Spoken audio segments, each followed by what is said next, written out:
You feel safer imagining everything going wrong than you do allowing yourself to have hope. This isn't because you're a pessimist. It's because your brain prefers a confirmed catastrophe over the unbearable risk of being surprised. You are using negative thinking as a high-stakes tool for control. And in this video, we're going to decode exactly why you pay the emotional price of a disaster every single day for events that mostly never arrive, and how to finally put the script down. The tension in your chest feels terrible, yet you choose it on purpose because you would rather be the author of your own misery than the victim of a surprise. That is not irrational. It is, in its own way, a deeply intelligent response to a world that has already shown you it can surprise you badly. The problem isn't the strategy itself.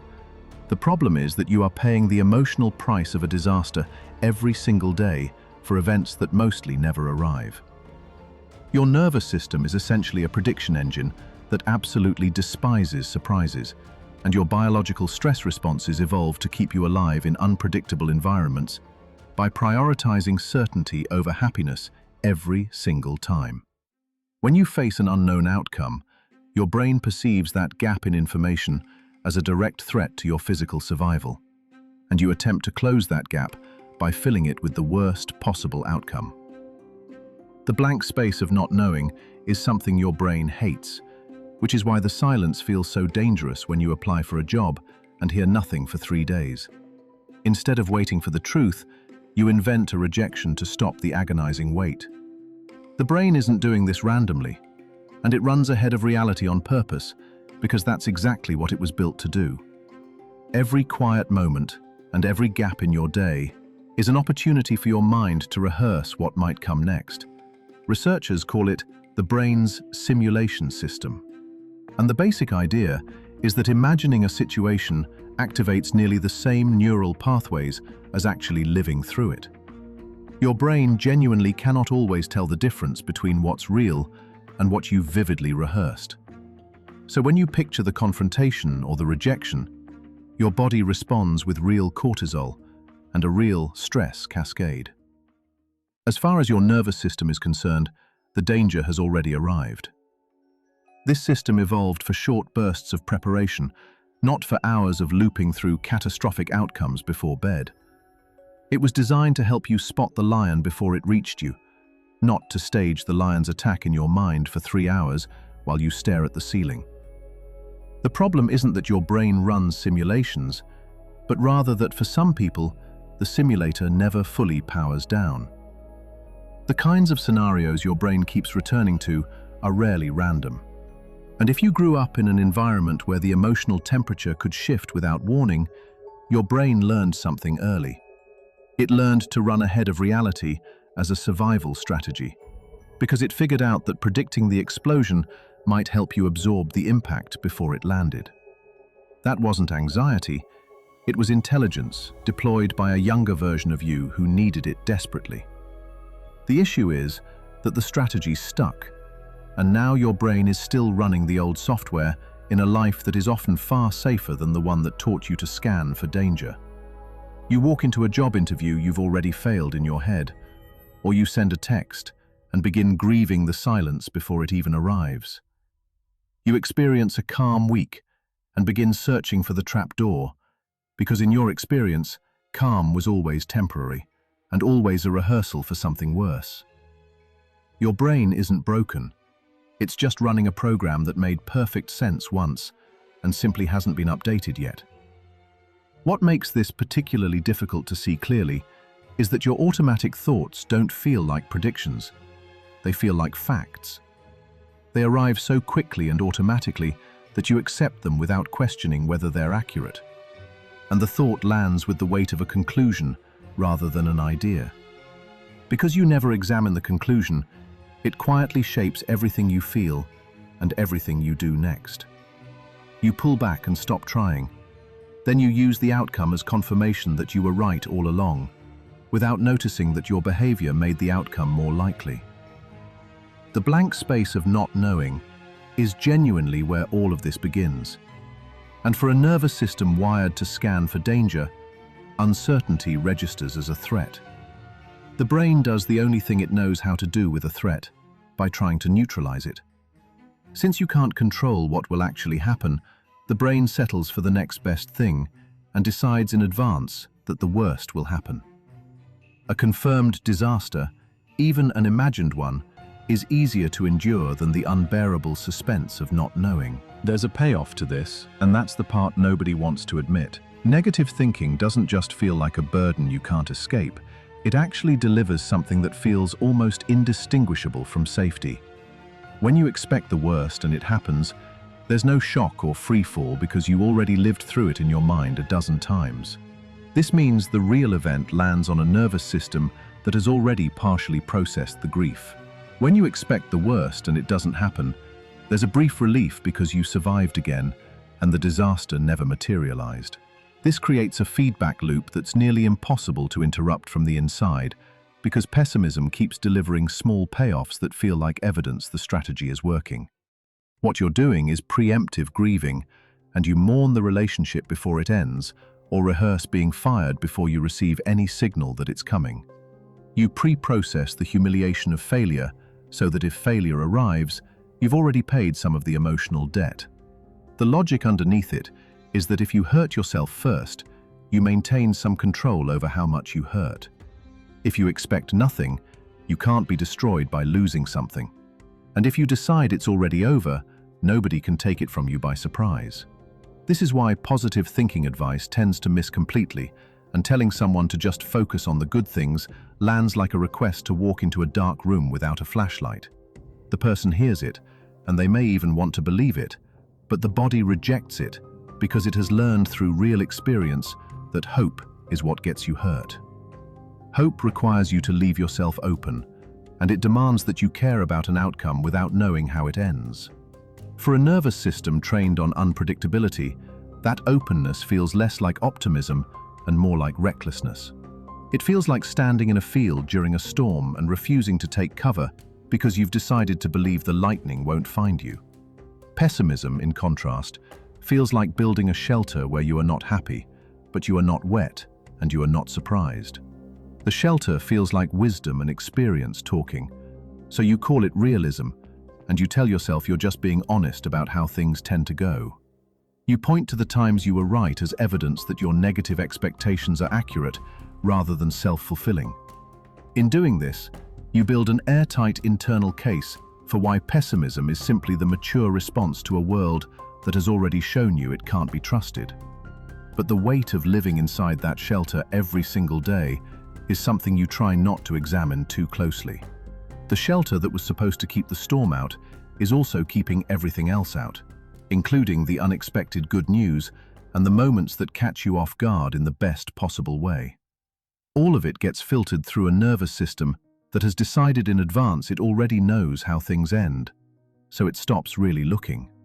You lose the capacity to be genuinely surprised, and you don't notice what you've lost until you watch someone else respond to good news with uncomplicated joy. You realize you can't quite access that because you process good news with suspicion and wait for the catch. You hold your happiness at arm's length because letting it all the way in feels like handing someone a weapon. The contrast between bracing for impact and actually being open is the contrast between wearing heavy armor to a dance and moving freely. The armor protects you, but you can't actually dance in it. The terrifying lightness of vulnerability is exactly what pessimism was built to prevent. And because that lightness feels so dangerous to a trained nervous system, pessimism keeps its grip. It keeps selling you the same deal of known pain now to avoid surprise pain later.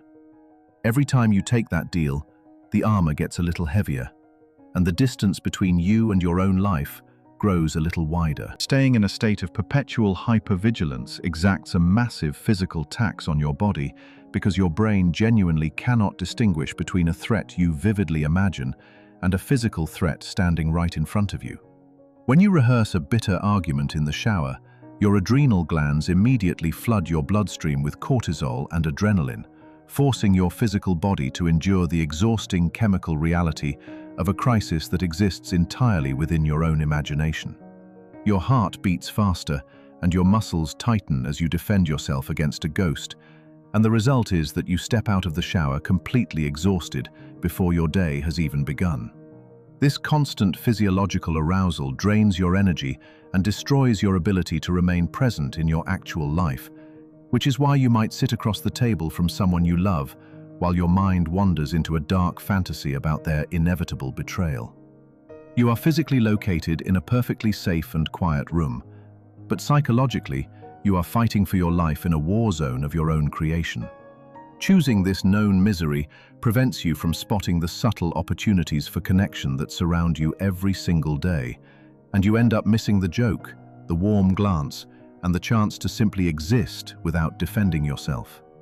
The armor you wear to protect yourself from surprises is incredibly heavy, and carrying that weight around 24 hours a day leaves you too tired to build anything meaningful. The most destructive consequence of this mindset is how quickly it transforms into a literal self-fulfilling prophecy. Because when you constantly expect people to abandon you, you begin to behave in ways that eventually push them away. You have to start by identifying the specific environmental triggers that force you to retreat into your negative mental bunker. The most intense, catastrophic thoughts rarely strike when you are actually in the middle of a genuine crisis, but instead they almost always ambush you right after a significant win or a moment of deep connection. You experience a quiet weekend or a loving conversation, and your brain immediately begins searching for the hidden trapdoor because it doesn't know how to handle the peace. This reaction stems from an old childhood adaptation where a peaceful house simply meant the tension was building toward the next explosion. You must learn to separate a triggered memory of the past from an accurate premonition of the future, which is a difficult but necessary skill to develop. When the dread washes over you during a happy moment, your mind is not predicting a coming disaster. Your nervous system is simply confused by the absence of chaos. It is throwing flares into the dark to see what catches fire, because it feels safer when there is a visible enemy to fight. Before you can break the cycle, you need to understand what the cycle is actually protecting. And this is where most approaches to negative thinking go wrong, because they focus on the thought itself rather than on the belief underneath it. Beck's research on core beliefs identifies two distinct categories that generate most of our catastrophic thinking. The first is helplessness, the deep conviction that you are fundamentally incapable, powerless, or at the mercy of forces you cannot influence. The second is unlovability, the quieter but equally brutal belief that if people saw you clearly, without the performance and the armor, they would leave. These aren't just bad moods, they are central organizing ideas about the self that were formed in childhood, and they operate below the level of your conscious reasoning. Your automatic thoughts, those quick flashes of, "this is going to collapse" or "they'll eventually go," aren't random. They are the surface expression of one of these two deeper convictions, and until you identify which one is running your simulations, you're essentially treating symptoms while ignoring the wound. So ask yourself which flavor of worst-case scenario your brain tends to produce. If your catastrophic thinking clusters around failure, incompetence, and losing control of outcomes, you're likely dealing with the helplessness strand. If it clusters around rejection, being found out, and people leaving once they know you better, you're dealing with the unlovability strand. Most people recognize themselves in both to varying degrees, but one usually runs louder. Knowing which one is driving the bus changes what you do next. Once you've located the root belief, the next step isn't to argue with it. That rarely works. The belief has been organizing your experience for years, which means your brain has collected mountains of evidence in its favor and systematically ignored the evidence against it. Direct confrontation just triggers more defense. What actually works is establishing a relationship with the part of your mind that generates the catastrophic scenarios in the first place. And the most effective way to do that is through structured, written dialogue. This technique comes from Progoff's work on intensive journaling, and the basic format is disarmingly simple. You write a conversation on the page. You play both sides, you and the fear. The fear is not your enemy in this exchange. It is a protective part of you that developed for a very specific reason, and you're trying to understand what it's been trying to do, not silence it. The format looks like a script. You write your side, then you write the fear's side, and you alternate. You don't plan what the fear will say, you let it answer. Start by giving the fear a name or a role, anything that makes it concrete enough to address. Then open with a question like, "What are you trying to protect me from?" Let the answer come without editing it. You might find that the fear says something like, "I'm making sure you don't get blindsided again," or "I'm reminding you that good things always end." These answers are not irrational. They are the voice of an earlier version of you that survived something by staying vigilant, and they deserve to be heard before they can be updated. The dialogue unfolds in cycles. You ask, the fear responds. You respond to the fear, it responds again. The goal isn't to win the argument, it's to make the fear feel heard enough that it loosens its grip. Because what resistance needs more than anything is acknowledgement, not suppression. After several exchanges, you shift the question. Ask the fear, "What do you think will happen if you stop doing this?" That answer is usually the core belief in plain language. The fear will say something like, "You'll trust someone and they'll leave, and you won't survive it." Or, "You'll think you've figured things out and then fail publicly, and that will be the end of you." Write down whatever comes. These are the actual sentences your brain has been running in the background. And once they're on the page, something changes. They stop being facts and start being hypotheses, sentences that can be examined rather than conclusions you have to live inside. You break this cycle by shifting your focus away from what might go wrong and turning toward the profound discomfort of hope. Hope feels dangerous because it requires you to drop your mental weapons and stand exposed in the present moment, which is the last thing a survival-oriented brain wants to do. You must practice noticing the exact second your brain tries to pull you out of a joyful experience and drag you into a future simulation. Acknowledge the fear without instantly treating it as a literal truth that requires immediate defensive action.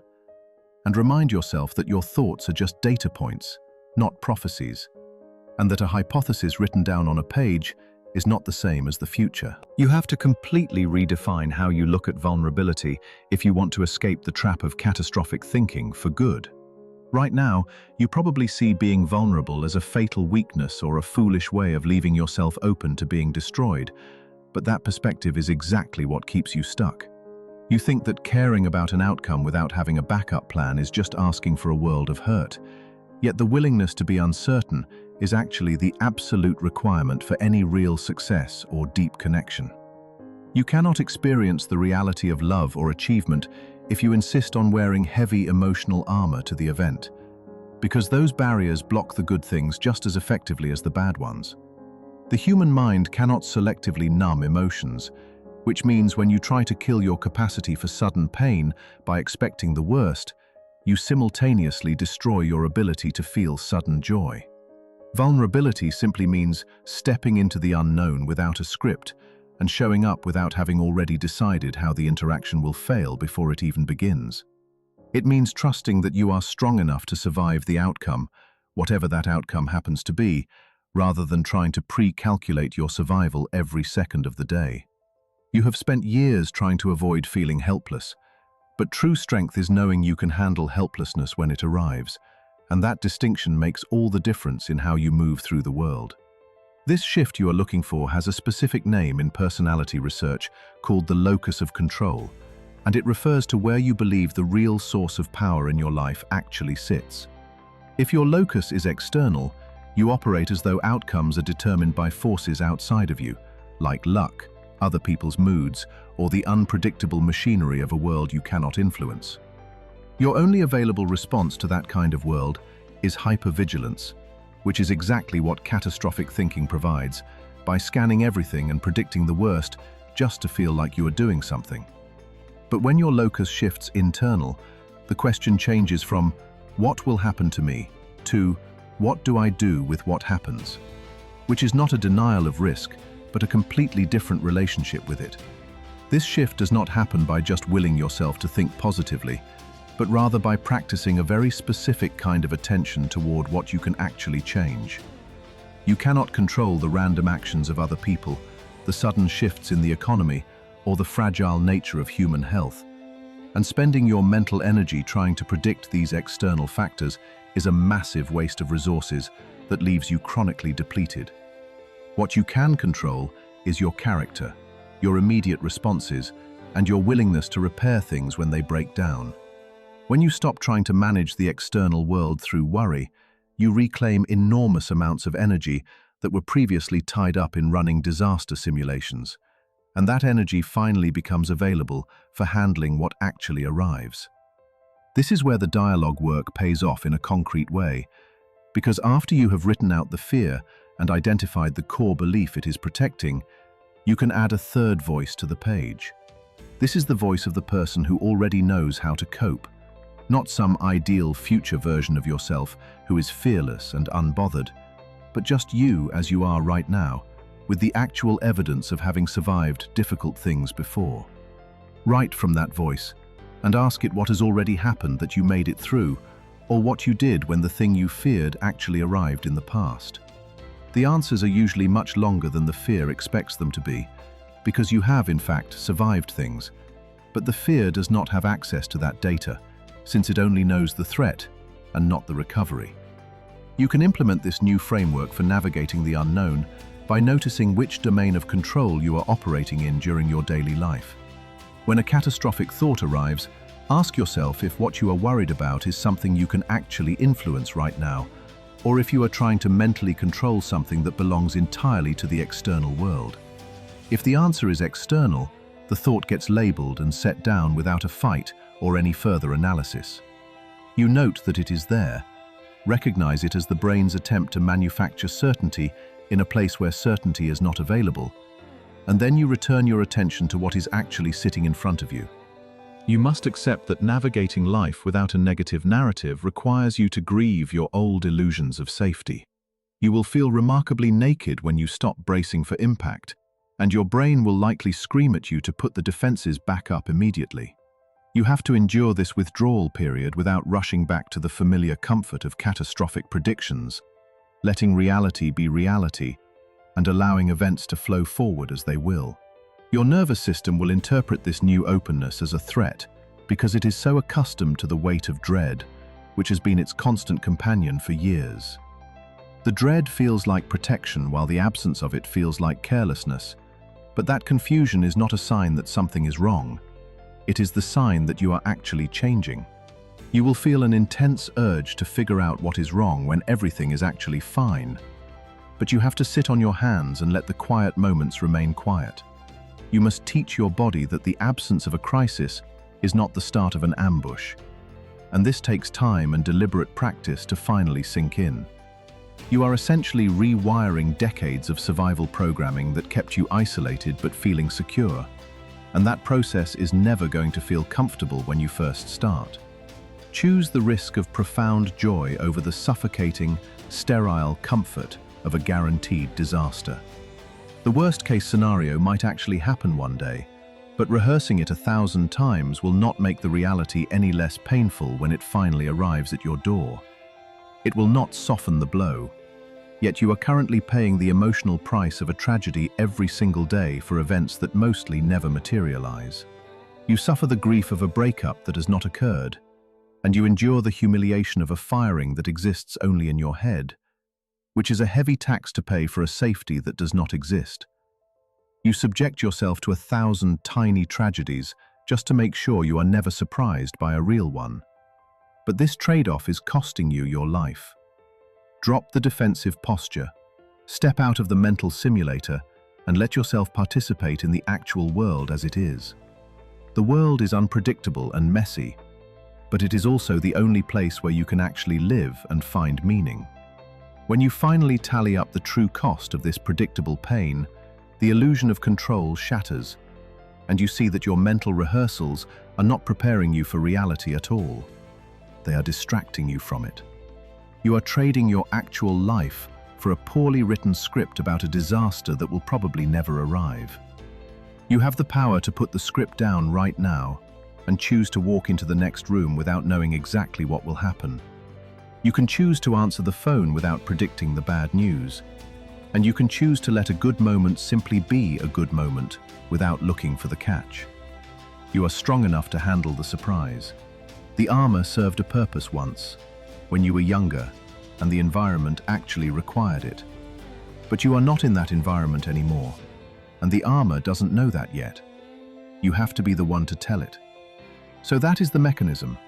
You use pessimism to construct a false sense of control, trading the vulnerability of hope for the exhaustion of predictable pain. The core belief underneath it, whether it's helplessness or unlovability, keeps the simulation running, because certainty, even the certainty of disaster, feels safer than the open unknown. The only way out is to locate that belief, write it down, speak to it directly, and then practice returning your attention to the domain you can actually influence. Stop rehearsing the disaster.